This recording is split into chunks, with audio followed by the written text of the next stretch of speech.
یہ حرکتیں ہوئی ہیں بعد رسول، اب ان کو مناظرہ اور تبرہ نہیں کہتے. میں فرق سمجھا دوں.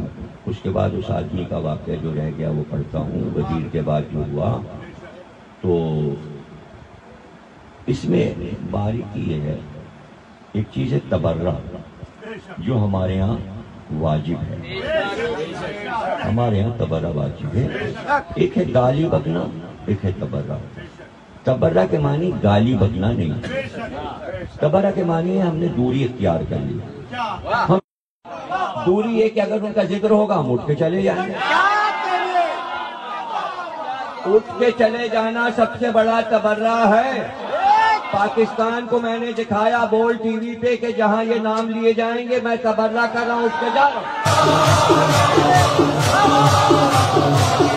تو بچوں سے کہا کہ وہ اٹھ کے چلے جاتے ہیں. بھائی کون سمجھائے؟ ان کو کسی نے سکھایا تھوڑی ہے. جب جوان نہیں سنتے تو میں بڑھاپے میں کیسے سن لیتا؟ اس لیے میں نے برات اختیار کی اور اٹھ کے چلا گیا. جو بول رہے تھے ان سے بھی برات کی، جس کے بارے میں بول رہے تھے اس سے بھی برات کی. گویا پورے بول سے برات کر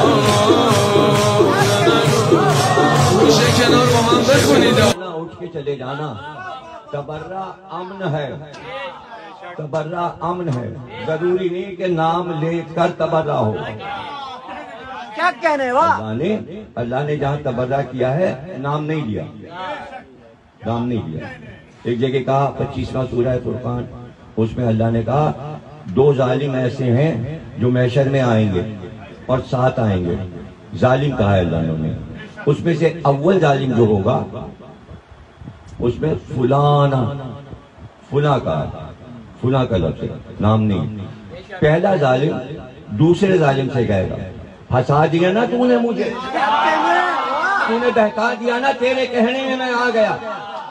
تو وہ کہے گا اس وقت بڑی مصیبت کی گھڑی ہے، اپنے معاملات خود دیکھو، دوسرے کو الزام نہ دو. دونوں الگ ہو جائیں گے تو پہلا والا اور دوسرے دونوں مل کر جب وہاں سے سوال ہوگا اپنی انگلیوں کو دانتوں سے کاٹیں گے، چبائیں گے یہ ہم نے کیا کیا.